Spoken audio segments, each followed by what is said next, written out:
vamos falar sobre como recebemos a Cristo.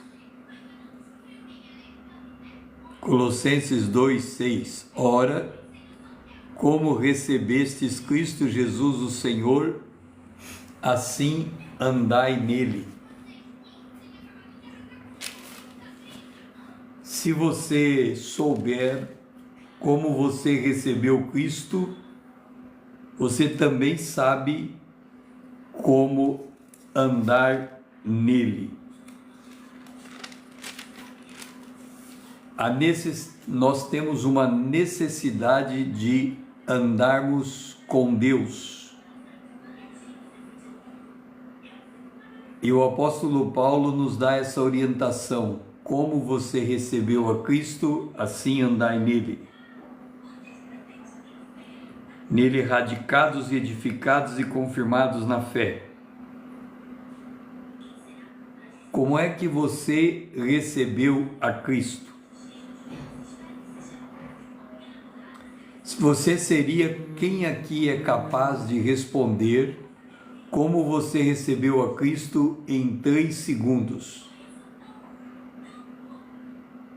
Quem aqui é capaz de responder como você recebeu a Cristo em 3 segundos?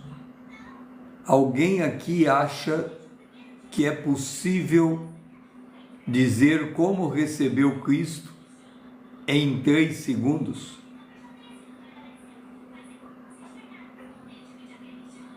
O que você me diz? É possível testemunhar de como você recebeu Jesus Cristo em 3 segundos? Você acha isso possível? Muitas pessoas,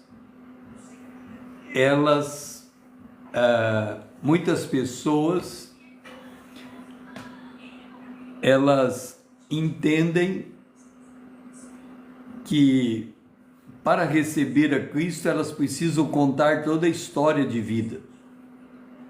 Mas se você não for capaz de responder como você recebeu a Cristo em 3 segundos, você não sabe como recebeu Jesus Cristo. E daí vem a dificuldade de andar com Cristo. Vamos lá. Romanos capítulo 10, versículo 8. Quem encontrou, abra a sua Bíblia em Romanos capítulo 10, versículo 8. Se alguém encontrou o texto, esteja curtindo essa live, dizendo: eu encontrei o texto. Romanos capítulo 10, verso 8 em diante. Porém, que se diz? A palavra está perto de ti, na tua boca e no teu coração. Se com tua boca confessares Jesus como Senhor,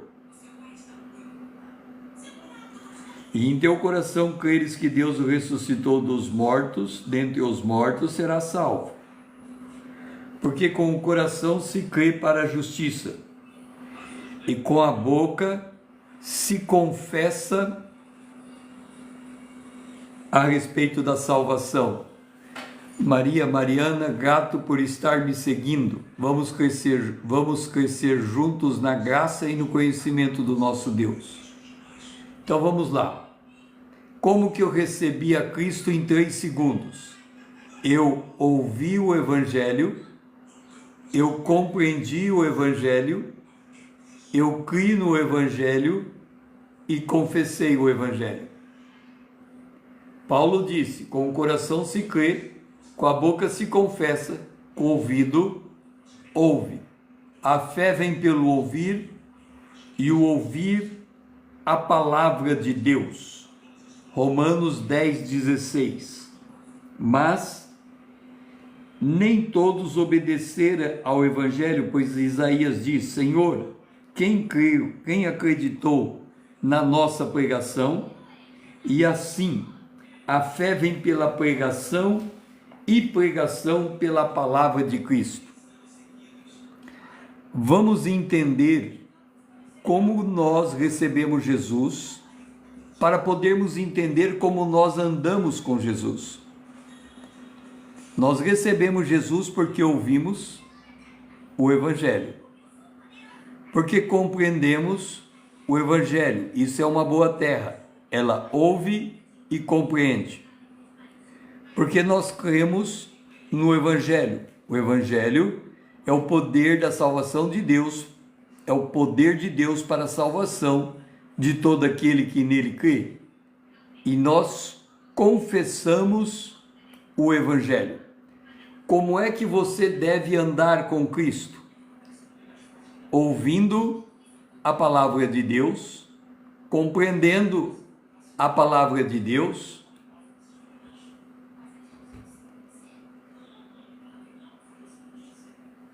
e crendo na palavra de Deus e confessando a palavra de Deus. Alguém entrou aqui como co-apresentadora. Não sei se deu certo, eu dei o aceite aqui, mas não sei se a pessoa entrou. Então, nós, para andarmos com o Senhor, temos que passar por esse processo. Hoje, nós temos um evangelho em que as pessoas não compreendem a palavra. Elas pegam determinados chavões, repetem aqueles chavões, mas não conseguem o teor daquele, entender o teor daquele conteúdo. Então, qual é o teor da pregação? Qual é a pregação que salva? Porque se a fé vem pelo ouvir e ouvir a palavra de Cristo, qual é esta palavra? Vamos abrir a Bíblia em João, capítulo 12. Isso, é verdade. Os crentes fazem muito isso. Lê uma parte e fala algo contrário. Bom, o maior exemplo disso é aquele texto: eu posso tudo naquele que me fortalece. O verso anterior diz: eu posso viver pobre, eu posso viver como enriquecido. Eu posso tudo naquele que me fortalece. A ideia do texto é: não importa a condição que eu vivo, em Cristo eu sou capaz de vivê-la. Em João capítulo 10, verso 32, está escrito: e eu, quando for levantado da terra, atrairei todos a mim mesmo. Isso dizia, significando o gênero de morte que estava prestes a morrer. Em João capítulo 12, quando Jesus faz esta afirmação no verso 23, 12, João capítulo 12, verso 32, Jesus estava falando da cruz: quando eu for levantado, atrairei todos até mim. Vocês se lembram que lá no deserto houve um determinado momento em que serpentes venenosas entraram no arraial de Israel e eles picavam, e quem era picado pela serpente morria. Eles clamaram a Deus pedindo uma cura para não serem mortos pelo picado da cobra. Moisés falou com Deus e Deus disse: levanta uma serpente, e quem olhar para a serpente viverá. Por que que levantando uma serpente e olhando para ela haveria de viver? Aquela serpente que foi levantada é uma profecia de Gênesis capítulo 3, versículo 15. A semente da mulher pisará a cabeça da serpente, a serpente lhe morderá o calcanhar. Jesus morreu na cruz porque quando ele foi levantado, ele foi picado pela serpente, dizendo o tipo de morte que ele estava por morrer, mas na hora em que ele morreu, ele venceu a serpente. Ao terceiro dia ele ressuscitou. E este é o plano da salvação. O plano da salvação implica em conhecer o plano de Deus. Deus criou o homem sem pecado, mas este o desobedeceu. Romanos capítulo 3, verso 23. Pois todos pecaram e carecem da glória de Deus. Para eu saber que toda a humanidade está em pecado, eu não preciso perguntar o pecado da humanidade. Basta tão somente eu perguntar para você: algum dia você vai morrer? Se a sua resposta for sim, e de toda a humanidade é, o salário do pecado é a morte entrou no mundo por um homem e espalhou para todos, por isso todos pecaram. Então, nós naturalmente nascemos condenados à morte física e depois da morte física, a morte espiritual.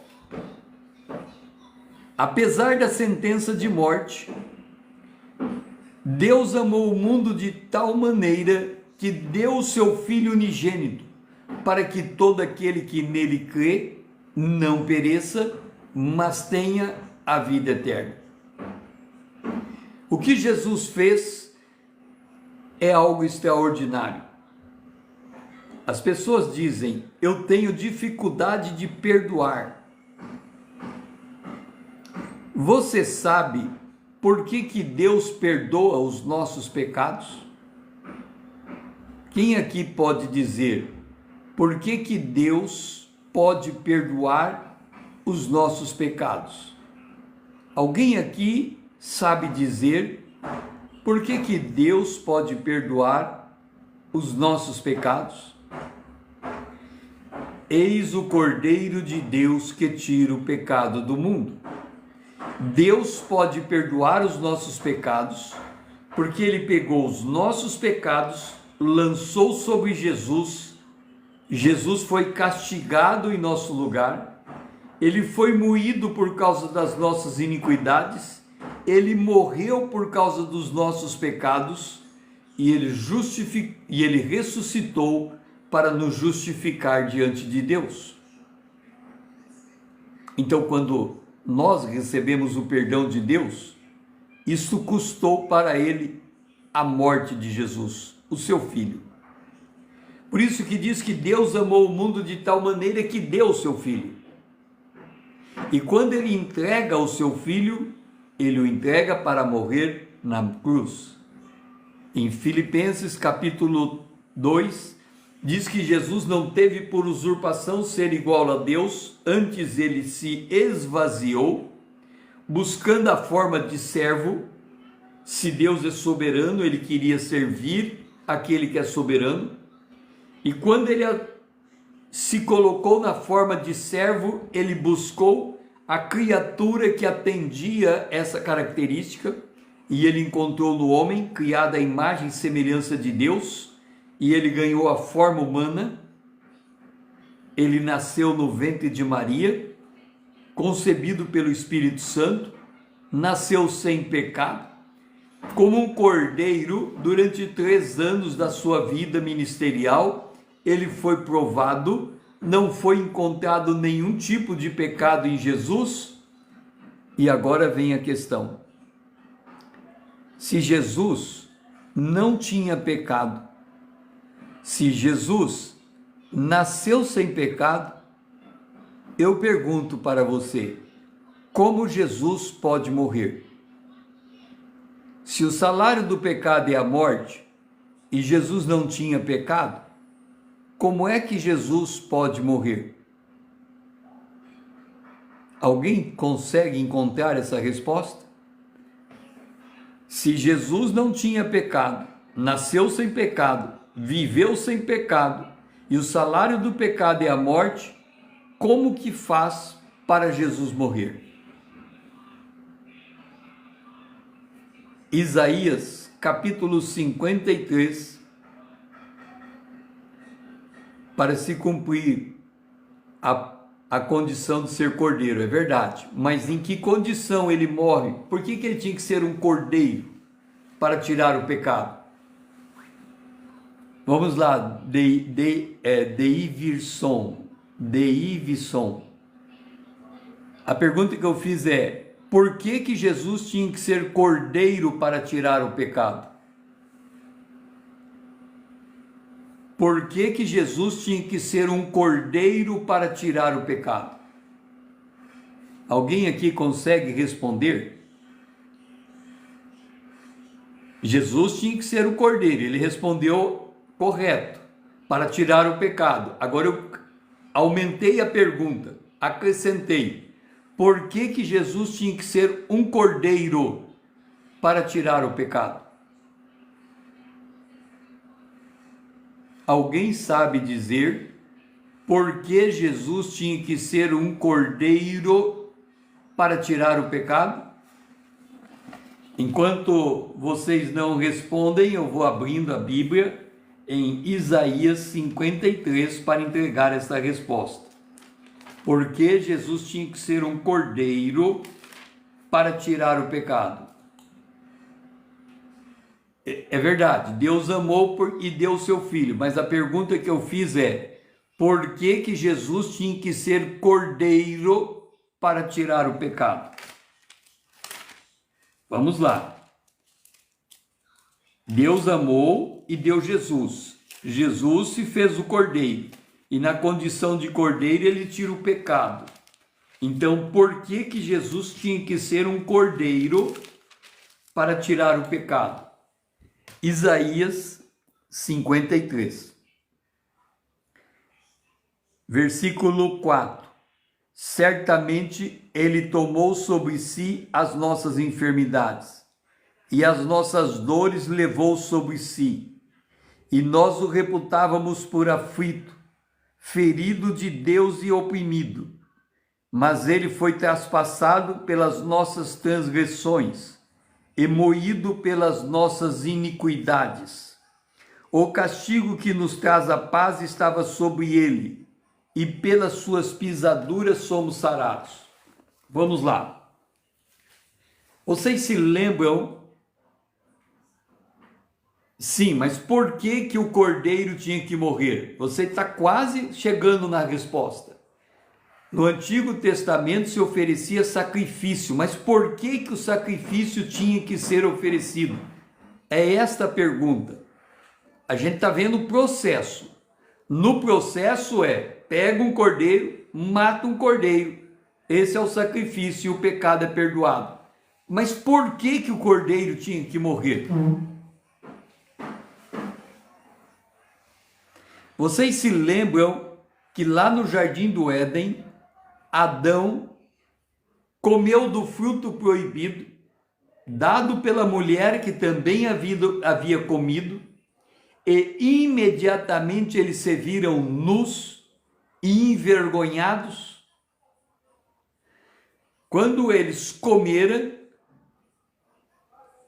não, ainda não é a resposta. Quando eles comeram, a glória de Deus saiu de sobre eles e a nudez se apresentou. Eles estavam vestidos de glória. Por isso um não via a nudez do outro, porque a glória de Deus era a veste de cada um deles. Quando eles pecaram, essa veste se saiu. E quando Adão viu que estava nu e viu sua esposa nua, ele pegou folha e cobriu a sua nudez com folha. E cobriu a nudez da sua esposa com folha.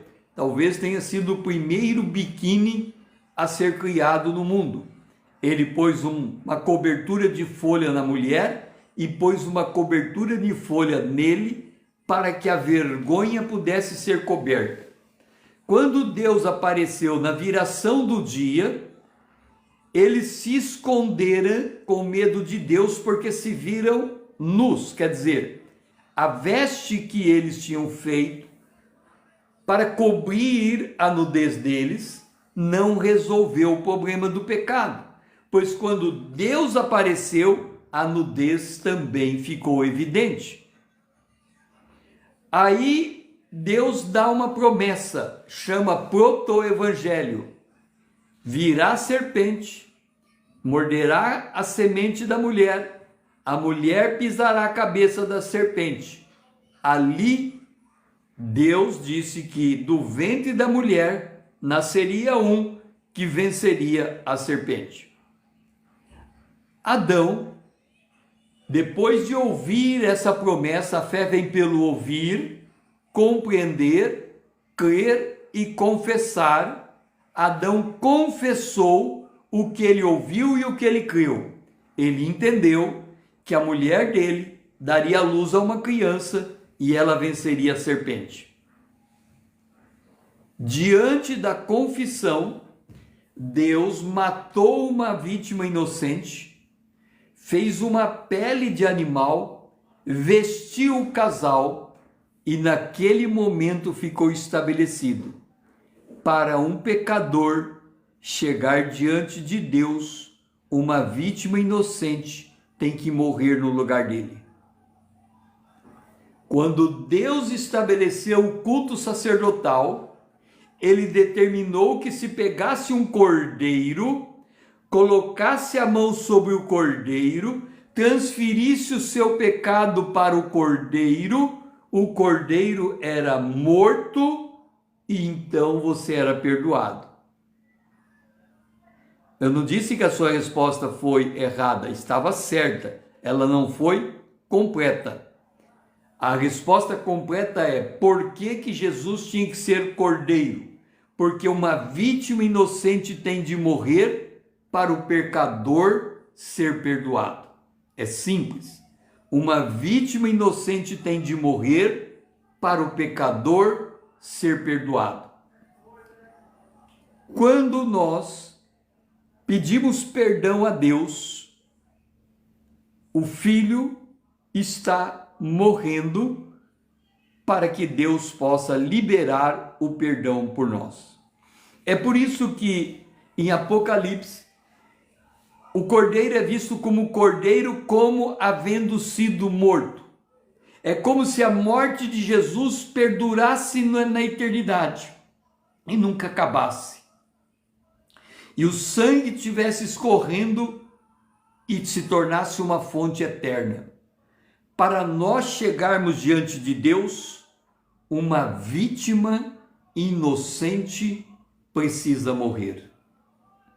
É por isso que lemos que Jesus disse: quando eu for levantado, ou seja, quando nós morremos, ou ele morreu, o meu pecado morreu junto com ele. Eu morri junto com ele. E quando ele ressuscita, eu ressuscito junto com ele. Nós deixamos de estarmos sob a raiz de Adão e nos transferimos para a raiz de Jesus. Ele disse: eu vou, envio o Consolador e ele ficará convosco para sempre. Quando nós aceitamos Jesus, nós aceitamos na fé de que o sacrifício que ele fez na cruz é suficiente, aceito por Deus, para perdoar o meu pecado. Romanos 10:9. Se com tua boca confessares Jesus como Senhor e em teu coração creres que Deus o ressuscitou dentre os mortos, serás salvo. Porque com o coração se crê para a justiça e com a boca se confessa a respeito da salvação. João Batista, grato por estar me seguindo. Eu me lembro que no processo que eu caminhei para receber Jesus como Salvador, essas verdades ficaram muito cristalinas para mim. Aos 9 anos de idade, eu fui fazer a primeira comunhão. A freira me disse: se você quer conhecer a vontade de Deus, leia a Bíblia. Se você ler a Bíblia e encontrar erro, o erro não está na Bíblia, está em você. Aquela freira me ensinou 2 lições. A Bíblia é inerrante e a Bíblia tem autoridade sobre a minha vida. Depois eu recebi uma Bíblia dos Gideões Internacionais na escola. Eu abri a primeira página, estava escrito ofertado a, eu coloquei o meu nome. Mas quando eu abri a última página, estava escrito oração para receber Jesus como Senhor e Salvador. Eu disse: por que eu preciso de um Salvador? Eu tinha 14 anos. Eu não mato, eu não roubo, eu não adultero. Eu não preciso de um Salvador. Eu não vou assinar o meu nome aqui enquanto eu não souber por que eu preciso de um Salvador. Os anos se passaram. Aos 17 anos, eu entrei em uma livraria e encontrei um livro, Tim LaHaye, Como Estudar a Bíblia por Você Mesmo. Comprei o livro. Aos 18 anos, eu entrei no meu quarto. Abri o livro de Tim LaHaye e ele disse: se você quer, não tem certeza da sua salvação, leia a primeira epístola de João. Eu peguei a minha Bíblia e segui a orientação. Como eu vou crer se alguém não me ensinar? E ele me disse: leia a primeira epístola de João. Eu comecei a ler e quando eu cheguei no verso 8, eu li: se dissermos que não temos pecado nenhum, a nós mesmos nos enganamos e a verdade não está em nós. Eu parei a leitura e disse: Senhor, eu acho que eu não tenho pecado. Eu não roubo, eu não mato, eu não adultero, eu não tenho pecado. Eu tinha 18 anos. Mas aqui está dizendo que se eu disser que eu não tenho pecado, estou me enganando. A verdade de Deus não está comigo. Mentira é pecado. Minha mãe sempre dizia: mentira é pecado. Então eu reconheço que eu tenho pecado. Mas se eu reconhecer que eu tenho pecado, o salário do pecado é a morte. Então eu preciso do Salvador. Ajoelhei e disse: Senhor, eu creio que sou pecador, que Jesus Cristo morreu no meu lugar como Cordeiro de Deus, e eu estou agora entregando a minha vida a Jesus Cristo. Eu levantei dali, mas eu não entendia, ninguém pregou o evangelho para mim. Foi aquela feira na primeira comunhão, foi aquela Bíblia dos Gideões, foi o livro de Tim LaHaye e eu entrei no meu quarto. Eu não conhecia nenhum crente, nenhum cristão. Então, quando eu saí do meu quarto, eu achei que nada tinha acontecido, que eu tinha feito uma oração, mas eu não tinha entendido o significado da oração que eu tinha feito. Um ano depois, eu passei por uma grande tribulação. E eu tive de fazer sonoterapia por 30 dias. Enquanto eu estava naquele hospital fazendo sonoterapia para me recuperar daquela tribulação, eu me lembrei do que a freira havia dito. Se você quer conhecer a vontade de Deus, leia a Bíblia, e se tiver erro, o erro não está na Bíblia, está em você. E aí eu pensei comigo, eu volto para a minha cidade, vou fazer administração de empresa e nesses 3 anos eu vou estudar a Bíblia para compreender a minha salvação. E aí vem essa questão: se você souber como você recebeu a Cristo, você sabe como andar com Cristo. E eu sabia como eu recebi a Cristo. Eu ouvi o Evangelho, eu compreendi o Evangelho, eu criei no Evangelho, eu confessei o Evangelho. Ao longo daqueles 3 anos, Deus foi me mostrando. Quando eu recebi Cristo, eu me tornei uma nova criatura. Eu me tornei filho de Deus. Mas a todos quanto receberam, Deus lhes deu o poder, lhes conferiu o poder de se tornar filhos de Deus. Então eu sei exatamente o dia em que eu me tornei filho de Deus. Ninguém nasce filho de Deus. Mas quando eu e você compreendemos que nós compreendemos a salvação, compreendemos que Jesus é o Cordeiro de Deus, quando nós entregamos a nossa vida a Ele, é como se entrássemos no cartório celestial. Naquele instante, nos é revelado que o nosso nome está escrito no livro da vida e nós somos adotados por Deus. Jesus é o Filho unigênito de Deus. Nós somos filhos adotados por Deus. A segunda coisa que eu compreendi é que o Espírito Santo passou a habitar dentro de mim. O outro Consolador, o Pai está no céu, o Filho está sentado à direita do Pai e o Espírito Santo habita dentro de mim. Isso me faz estar inteiramente, continuamente ligado em Deus.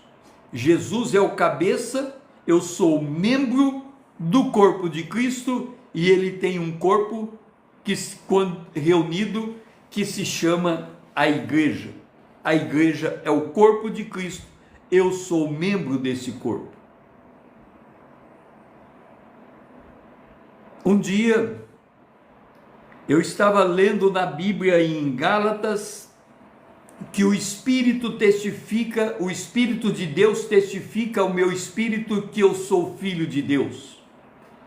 E eu disse, Deus, lendo Romanos capítulo 1, versículo 12, eu creio que sou filho de Deus, porque a todos quanto receberam Jesus, o Senhor deu o poder de se tornar filho de Deus, e eu creio que a tua palavra é a verdade e eu sou filho de Deus. Mas em Romanos no capítulo 8,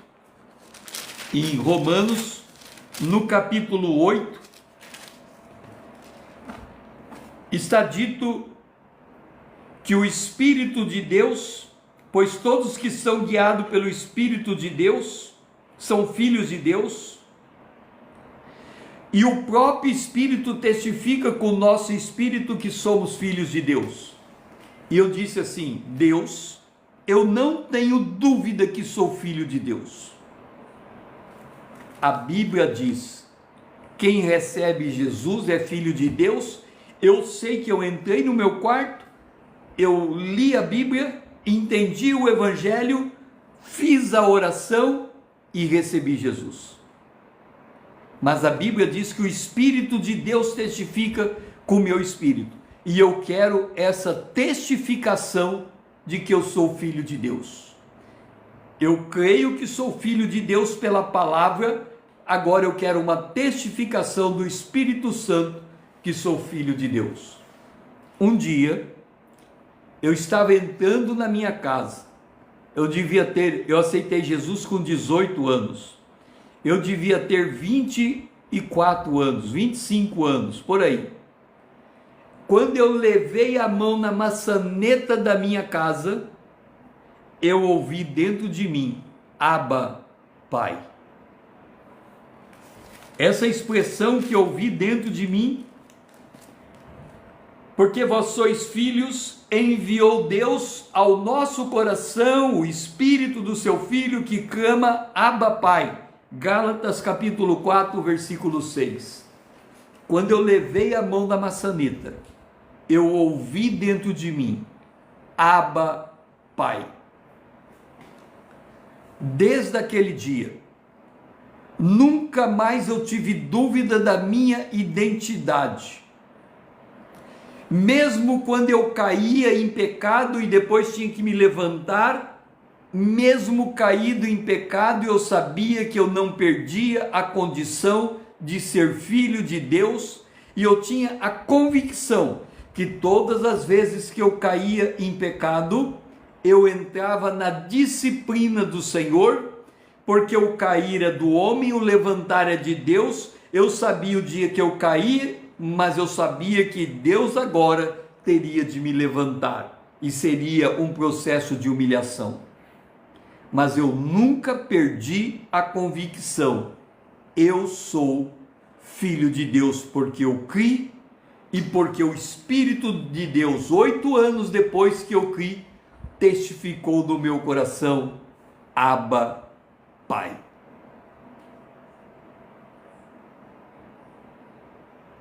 Quando nós conseguimos entender a maneira como fomos salvos, que foi por causa da cruz, nós entendemos o cerne da pregação. 1 aos Coríntios capítulo 1, verso 22, daí em diante. Porque tanto os judeus pedem sinais, como os gregos buscam sabedoria, mas nós pregamos a Cristo crucificado, escândalo para os judeus, loucura para os gentios, mas para os que foram chamados, tanto judeus como gregos, pregamos a Cristo, poder de Deus e sabedoria de Deus, porque a loucura de Deus é mais sábia do que os homens, e a fraqueza de Deus é mais forte do que os homens. Eu nunca me senti confuso acerca do meu Salvador. Desde então, eu tenho colocado uma regra para aprender a Bíblia. Jesus, ele é o bom pastor, e quem entra por ele, pela porta, que é Jesus, entrará, sairá e encontrará pastagens. Eu me lembro que na época da minha conversão, eu comprei um devocionário, Mananciais do Deserto. Quem aqui conhece esse devocional Mananciais do Deserto? Eu comprei aquele Mananciais do Deserto e eu lia com frequência. Mas eu também li a Bíblia, e lá no Antigo Testamento, quando Deus manda o maná no deserto, o Werner conhece o manancial. Pelo manancial, eu aprendi como funciona o maná de Deus. Lá no deserto, Deus mandava o maná todos os dias, menos no sábado. Na sexta-feira, se colhia a porção dobrada, preparava comida para comer no sábado. Mas o detalhe que me chamou a atenção do maná era que você podia colher o quanto quisesse colher do maná daquele dia, mas você não podia guardar o maná para o dia seguinte, porque se você guardasse o maná para o dia seguinte, o maná estragava e cheirava mal. Como aplicar o maná no nosso andar com Deus? Eu aprendi que quando Deus me ensina uma verdade, eu tenho que caminhar à luz daquela verdade. Mas se eu me recusar a caminhar de acordo com a verdade que ele me ensinou, ele cruza o braço e não me ensina mais nada. De novo, quando o Senhor me ensina uma verdade, eu tenho que andar à luz daquela verdade. Mas se o Senhor me ensinar essa verdade e eu não caminhar em conformidade, ele cruza o braço e não me ensina mais nada. A partir dali, eu comecei a observar a palavra, aplicar a palavra, observar a palavra, aplicar a palavra.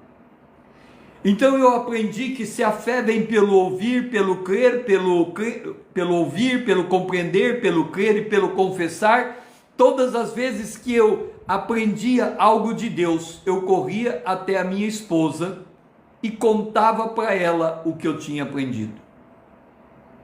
Eu tinha que compartilhar, pelo menos com uma pessoa. Eu não podia guardar para mim, porque eu também aprendi uma segunda lição. Se eu aprender algo de Deus e eu não transmitir, Deus não pode mais me ensinar. Abra a tua boca e eu te encherei. Ou seja, confesse o que você está aprendendo e eu vou te ensinar. O que eu falar para você no escondido, suba no telhado e fale para todos. E ali eu aprendi uma terceira lição. Se eu quero aprender de Deus, eu tenho que compartilhar o que eu estou aprendendo. Porque se não compartilhar o que eu estou aprendendo, eu paro de aprender de Deus.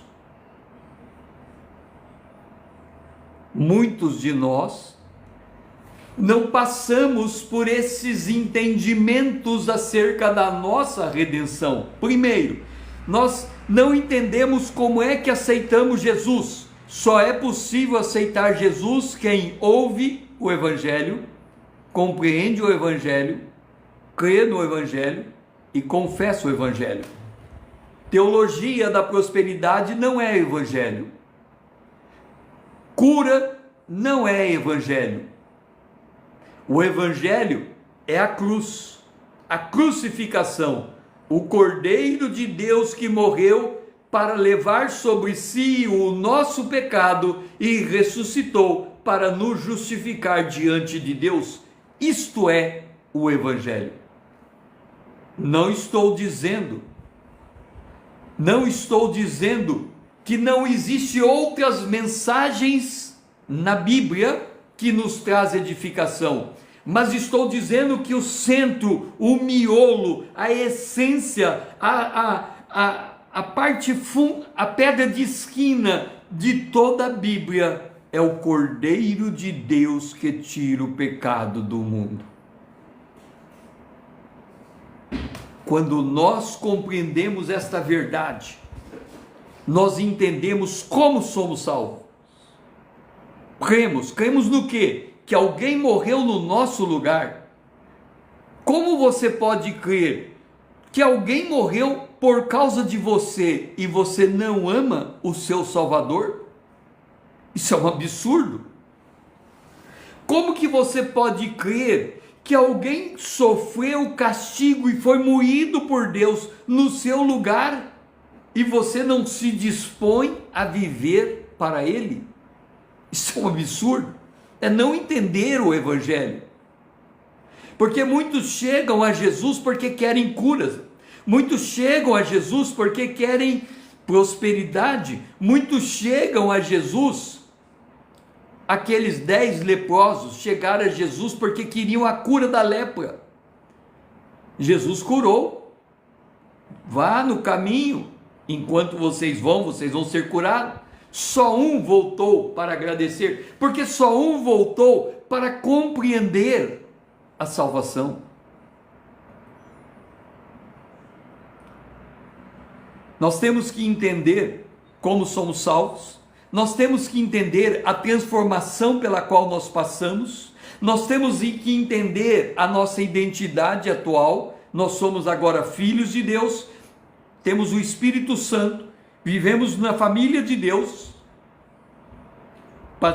fomos batizados nas águas, passamos a congregar em uma igreja local, porque identificamos o corpo de Cristo no lugar em que nós estamos. A partir daí, nós aceitamos o convite do Senhor.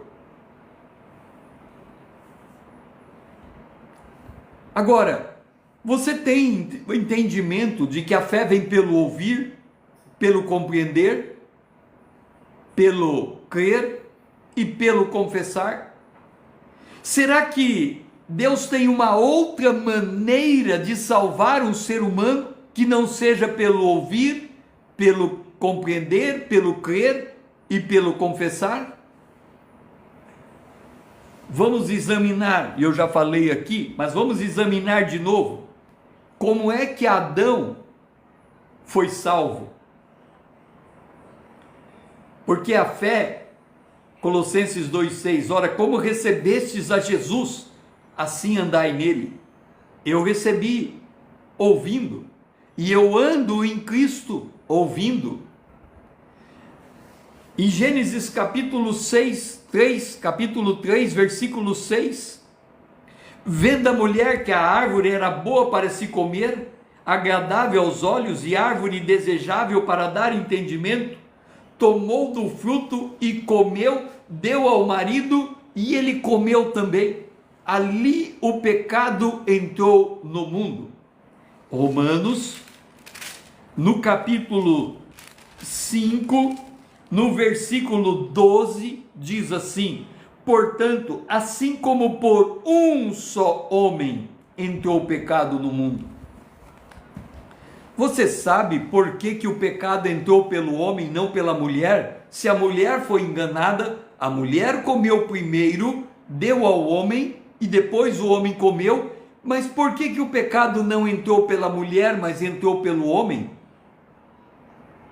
Quando nós lemos no capítulo 2 de Gênesis, primeiro Deus criou o homem, colocou ele num jardim para guardar e lavrar, determinou a este homem criado que ele podia comer de todas as árvores frutíferas, que ele podia comer da árvore da vida, mas ele não podia comer da árvore do conhecimento do bem e do mal, porque se ele viesse a comer, ele haveria de morrer.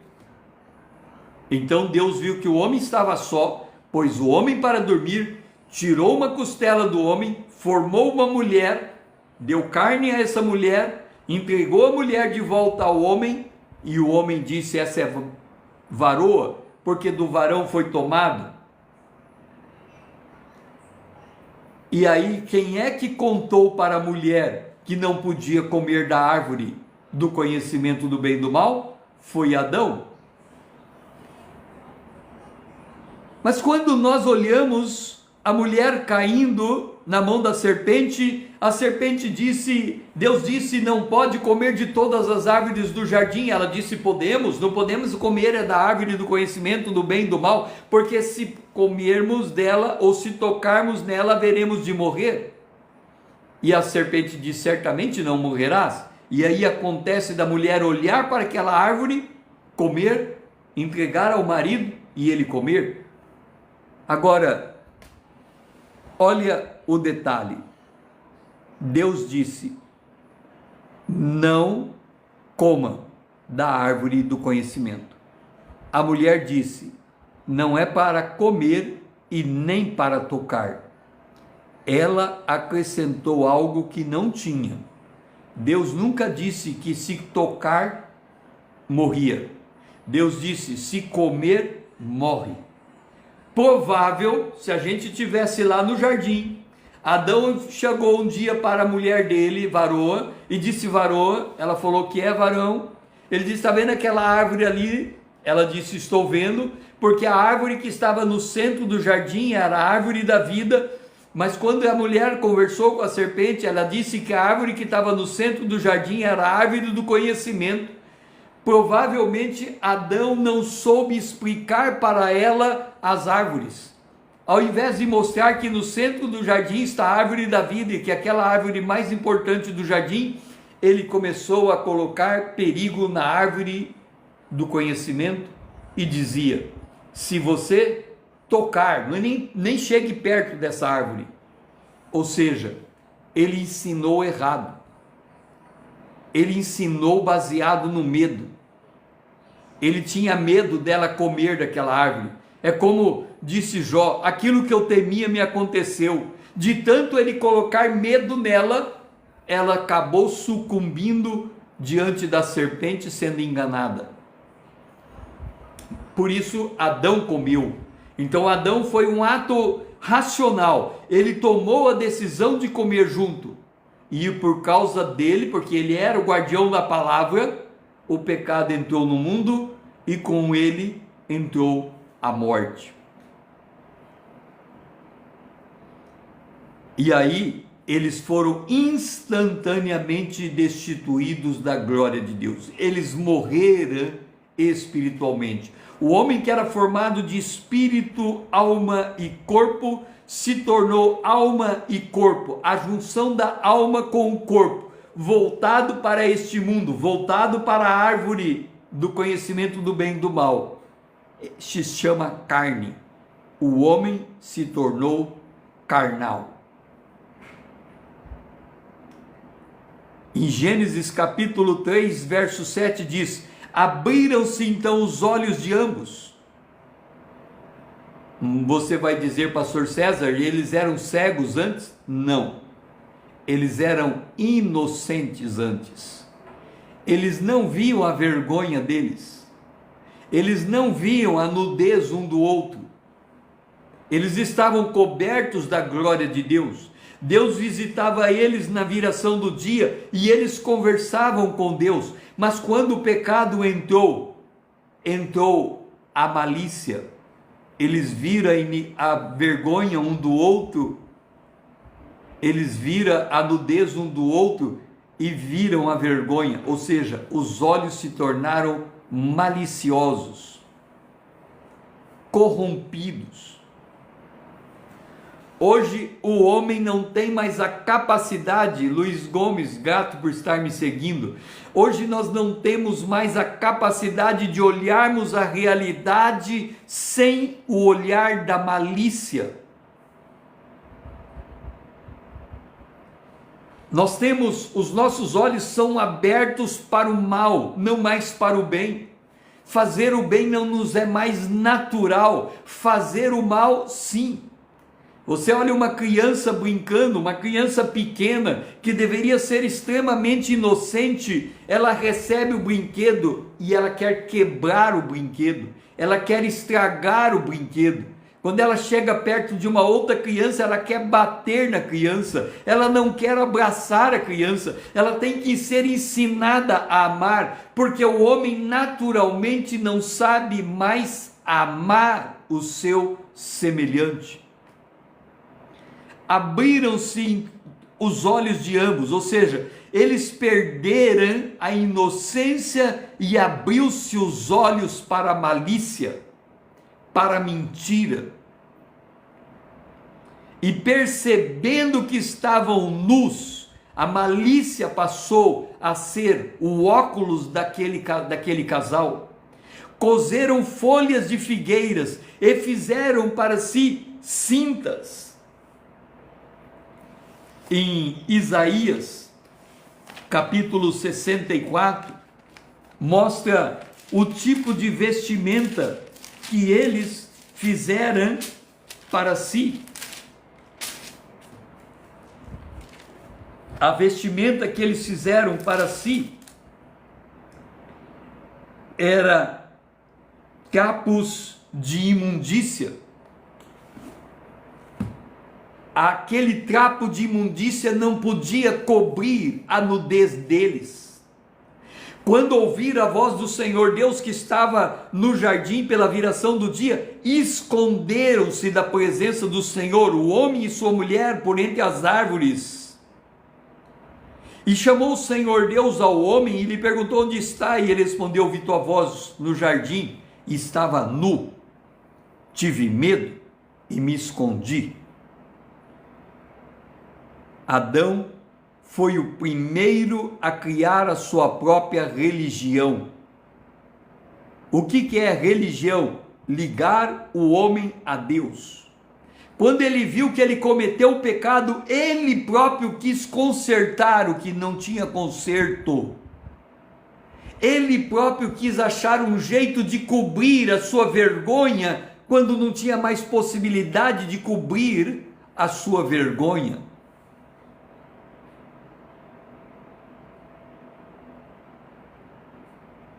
E ali, naquele instante, ele viu que a cobertura que ele fez para tapar o seu pecado não era adequada para Deus. E aí Deus aparece para ele em Gênesis 3,15 e diz: porém inimizade entre ti e a mulher, entre a tua descendência e o seu descendente, este te ferirá a cabeça e tu lhe ferirás o calcanhar. E Adão começou a raciocinar no jardim do Éden: a minha mulher comeu do fruto proibido, quem come, a morte toma conta. A minha mulher é mãe dos mortos. Mas Deus disse que da minha mulher, do ventre da mulher, vai sair o libertador, e ele vai pisar a cabeça da serpente, ainda que a serpente lhe morda o calcanhar. Então a minha mulher não é mais mãe dos mortos, a minha mulher é mãe dos vivos. Então eu vou mudar o nome de varoa para Eva, porque Eva significa mãe dos viventes. Adão ouviu, compreendeu, creu e confessou. Deu o nome, o homem, o nome de Eva, sua mulher, por ser a mãe de todos os seres humanos.